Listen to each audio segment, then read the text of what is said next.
विरोध तो जहाँ पर 2-4 बर्तन होते हैं वो बचते हैं। हमने झूठ नहीं कहा कि 2 करोड़ रोजगार देंगे, हमने झूठ नहीं कहा कि हम 15 लाख दे देंगे, हमने ये भी झूठ नहीं कहा कि हम काला धन देश में वापस ले आएंगे।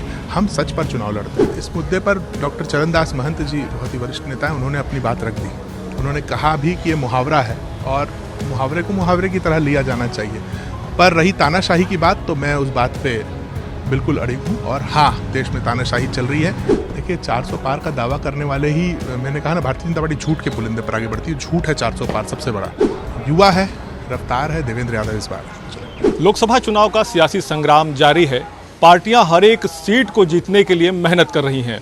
इसी कड़ी में बिलासपुर लोकसभा, जो कांग्रेस की पहुंच से लंबे समय से दूर है, कांग्रेस यहां पर लगातार हारती आई है, लेकिन अब इस बार पार्टी का फोकस है कि बिलासपुर लोकसभा को भी जीता जाए। लिहाजा प्रदेश कांग्रेस कमेटी ने महामंत्री सुबोध हरितवाल को बिलासपुर जिला और शहर कांग्रेस कमेटी की जिम्मेदारी दी है, इनको प्रभारी बनाकर भेजा है। हमारे साथ मौजूद है सुबोध जी। किस तरह से देखते हो कि लंबा अरसा हो गया, छत्तीसगढ़ गठन के बाद अगर कहें तो ये कांग्रेस की पहुंच से, कांग्रेस के पकड़ से ये सीट दूर है। ऐसे में अब क्या कुछ रणनीति आपकी होगी तब जब आपकी यहाँ पर सत्ता नहीं है, और सब तरफ अगर कहें तो भाजपा ने एक अलग माहौल बनाया हुआ है। देखिए, मुझे लगता है कि हम लोग बिलासपुर का चुनाव हमेशा कम अंतर से ही हारे और जनता हमारे साथ है। कुछ कारणों से अगर हम चुनाव में पीछे रह जाते हैं तो उन्हें जानने की, समझने की, उन कारणों को दूर करने की आवश्यकता है। तो देवेंद्र एक समझदार प्रत्याशी हैं और मुझे लगता है कि उन कारणों पर हम लोग विचार भी कर रहे हैं और हम उन कारणों को दूर भी करेंगे। इस चुनाव में एक अच्छे प्रत्याशी के साथ हम लोग उतरे हैं तो निश्चित तौर पर हमें उम्मीद है कि हम जीत कर भी जाएंगे। लेकिन देवेंद्र यादव को प्रत्याशी बनाने के बाद थोड़ा सा विरोध भी देखने को मिला, कार्यकर्ता भी थोड़े नाराज थे। भाजपा मुद्दा बनाने लगे कि बाहरी है देवेंद्र यादव। ऐसे में इन सब चीज़ों से कैसे निपटेंगे? विरोध तो जहाँ पर 2-4 बर्तन होते हैं वो बचते हैं। अब आप देखेंगे कांकेर में मंडावी जी की टिकट कटी भारतीय जनता पार्टी से, वो भी विरोध कर रहे थे। तो क्या भारतीय जनता पार्टी स्वीकार करेगी कांकेर में वो हार रही? ऐसा कुछ नहीं होता। मुझे लगता है कि जो कौशिक जी बैठे थे हमारे साथी, वो देवेंद्र के साथ मिले, उन्होंने अपनी बातों को उनके साथ साझा किया और उनके बीच के सारे जो मतभिन्नता थी वो दूर भी हुई और कौशिक जी कांग्रेस पार्टी के एक निष्ठावान सिपाही की तरह हमारी मदद भी कर रहे हैं। तो जब टिकट डिक्लेयर होती तो चाहे व्यक्ति स्थानीय हो या बाहरी हो, थोड़ी सी जो भी योग्य व्यक्ति होता है उसे बुरा लगता है अगर मौका नहीं मिलता तो वो एक स्वाभाविक सी प्रक्रिया है।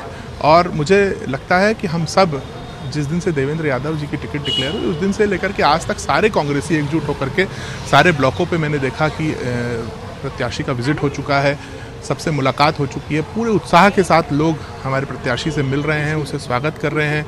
उनके बारे में जो बातें प्रचलित है कि युवाओं के प्रति उनकी जो प्रॉमिसिंग एटीट्यूड है वो बहुत अच्छा है। तो मुझे लगता है कि देवेंद्र के साथ बिलासपुर के लोग जेल अप हो चुके हैं और स्थानीय बाहरी वाला कोई मुद्दा नहीं। लेकिन भाजपा ये कह रही है कि उनकी सरकार है, केंद्र में भी उनकी सरकार है, राज्य में उनकी सरकार है और लगातार चूंकि वो यहाँ से सांसद देती आई है, इस बार फिर से लोरमी से तोखन साहू को उन्होंने प्रत्याशी बनाया है।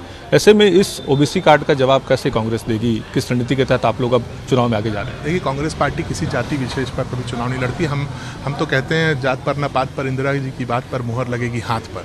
तो हम जाति विशेष पर कभी कोई टिप्पणी और कोई चुनाव लड़ने नहीं निकलते हैं। मुझे लगता है कि हम लोग मुद्दों पर चुनाव लड़ते हैं। देश में 2 ताकतें चुनाव लड़ रही हैं, एक जो देश को तोड़ना चाहती है, एक जो देश को जोड़ना चाहती है। हम देश को जोड़े रखना चाहते हैं। हमने झूठ नहीं कहा कि 2 करोड़ रोजगार देंगे, हमने झूठ नहीं कहा कि हम 15 लाख दे देंगे, हमने ये भी झूठ नहीं कहा कि हम काला धन देश में वापस ले आएंगे। हम सच पर चुनाव लड़ते हैं। हम कह रहे हैं नारी को न्याय देंगे, 1 लाख रुपए सालाना देंगे, हम देंगे। हम कह रहे हैं युवाओं को रोजगार देंगे, हम देंगे। हमने कहा है पूरे देश में एमएसपी को लागू करेंगे, तो हम करेंगे। तो राहुल जी की जो बात है वो वादे की तरह होती है और उनके वायदे छत्तीसगढ़ की सरकार ने 5 साल में पूरे करके दिखाए हैं। आगे देश की सरकार पूरा करके दिखाएगी। बिलासपुर समेत पूरे देश में इंडिया गठबंधन के प्रत्याशी जीतेंगे, मुझे विश्वास है। लेकिन मुद्दों की बात हो रही है तो मुद्दे अभी ये भी हैं कि मोदी का सिर फोड़ रहे हैं आप लोग, तानाशाह बोल रहे हैं, भाजपा के नेता आप लोगों को लठैत बोल रहे हैं। ऐसे में तो मुद्दों से तो ये अलग ही जाती दिख रही है पार्टियाँ। इस मुद्दे पर डॉक्टर चरणदास महंत जी बहुत ही वरिष्ठ नेता हैं, उन्होंने अपनी बात रख दी। उन्होंने कहा भी कि ये मुहावरा है और मुहावरे को मुहावरे की तरह लिया जाना चाहिए। पर रही तानाशाही की बात, तो मैं उस बात पे बिल्कुल अड़िग हूँ। और हाँ, देश में तानाशाही चल रही है। जिस तरीके से संवैधानिक संस्थाओं का दुरुपयोग किया जा रहा है, जिस तरीके से ईडी, आईटी, सीबीआई इनके माध्यम से विपक्षी नेताओं को परेशान किया जा रहा है। एक सिटिंग मुख्यमंत्री को जेल में डाल देते हैं, झारखंड का हो चाहे दिल्ली का हो। लगातार जो विपक्ष के नेता हैं उन पर दबाव बनाया जाता है कि आप भारतीय जनता पार्टी में प्रवेश करें, अन्यथा आपकी जो FIR है वो रद्द नहीं होगी।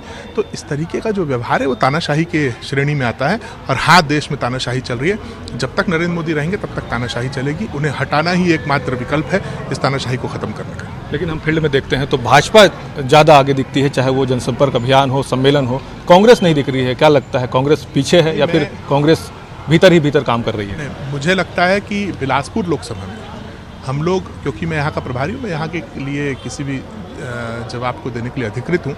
मुझे लगता है बिलासपुर लोकसभा में तोखन साहू जी से ज़्यादा देवेंद्र यादव विजिबल है। देवेंद्र यादव दिख रहे हैं, जनता के बीच में हैं, लोगों से मेल मुलाकात कर रहे हैं। एक लहर सी कांग्रेस की चल पड़ी है। हर ब्लॉक में देवेंद्र पहुंच चुका है और मुझे लगता है कि एक अच्छे युवा प्रॉमिसिंग प्रत्याशी को जनता चुनेगी, ना कि एक थोपे हुए प्रत्याशी को। एक आखिरी सवाल, प्रदेश में क्या स्थिति देखते हैं कांग्रेस की? कितने सीटें आप लोग लेकर आ रहे हैं? क्योंकि भाजपा के दावे हैं 11 सीट और 400 कमल। देखिए, 400 पार का दावा करने वाले ही, मैंने कहा ना, भारतीय जनता पार्टी झूठ के पुलिंदे पर आगे बढ़ती है। झूठ है 400 पार सबसे बड़ा। भारतीय जनता पार्टी 180 से ज़्यादा सीटें इस देश में जीत जाए तो मैं मान जाऊंगा नरेंद्र मोदी जी को। 180 से ज़्यादा सीटें वो लोग जीतेंगे नहीं। पहली बात, देश में अब आए प्रदेश में तो यहाँ पर 11-0 का दावा कर रही भारतीय जनता पार्टी। मैं फिर कहता हूँ कि हम उनकी तरह झूठ नहीं कहते, पर हम लोग 5 से 6 सीटों में बहुत मजबूत चुनाव लड़ रहे हैं, जीतने वाली परिस्थितियों में चुनाव लड़ रहे हैं। बाकी बची हुई 5 सीटों में भी हम लोग बहुत ताकतवर हैं, बहुत मजबूत हैं। हमारे प्रत्याशी प्रॉमिसिंग हैं और जनता के मतादेश का हमें कोई इंतजार है और मुझे विश्वास है कि हम लोग ज़्यादा से ज़्यादा इस बार भारतीय जनता पार्टी से ज़्यादा सीट जीत कर आएंगे, ये मुझे विश्वास है। कांग्रेस अपनों से कैसे निपटेगी? लेकिन बार बार कांग्रेस के ऊपर यही आरोप लगते हैं कि कांग्रेस में गद्दारी होती है, अंतरकलह है, गुटबाजी है, जिसकी वजह से कांग्रेस हारती है। अभी भी आपकी एक कार्यकर्ता सम्मेलन हुआ, उसमें पूर्व विधायक ने कह दिया कि कई गद्दार हैं, उनसे सावधान रहने की जरूरत है, उन्होंने पार्टी को हराया है। देखिए, ऐसी कोई बात नहीं। मुझे नहीं लगता कांग्रेस में अंतरकलह आएगा तो हम लोग अपने पार्टी के इंटरनल फोरम में बैठ करके उस बातों का समाधान कर लेंगे। अपने घर के लोग हैं, घर में 2 बातें होती रहती है, सब मिलजुल करके चीज़ों को सॉर्ट आउट कर लेंगे। बिलासपुर की जनता को कुछ कहना चाहेंगे आप बतौर प्रभारी कांग्रेस की तरफ से, देवेंद्र यादव की तरफ से, ताकि चुनाव का जो समय है, क्या कुछ आपके प्राथमिकताओं में है, क्या कुछ आप वायदा जो है बिलासपुर के लोगों से करना चाहते हैं? मैं ये कहना चाहता हूं कि देवेंद्र के पिछले राजनीतिक कार्यकाल को देखें तो एक सक्रिय जनप्रतिनिधि के तौर पर वो बहुत ही प्रचलित हैं।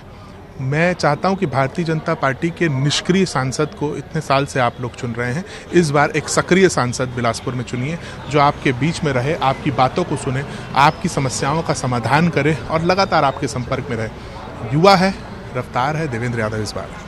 बिल्कुल, तो ये थे सुबोध हरितवाल, जिनका कहना है कि कांग्रेस ने एक योग्य प्रत्याशी को यहाँ से चुनाव में मैदान में उतारा है। ऐसे में इस बार जो लहर है वो कांग्रेस की बिलासपुर लोकसभा में देखने को मिलेगी और कांग्रेस का सांसद इस बार बिलासपुर लोकसभा से जीत कर आएगा। कैमरा सतीश मिश्रा के साथ जितेंद्र सबाइत, IBC 24 बिलासपुर।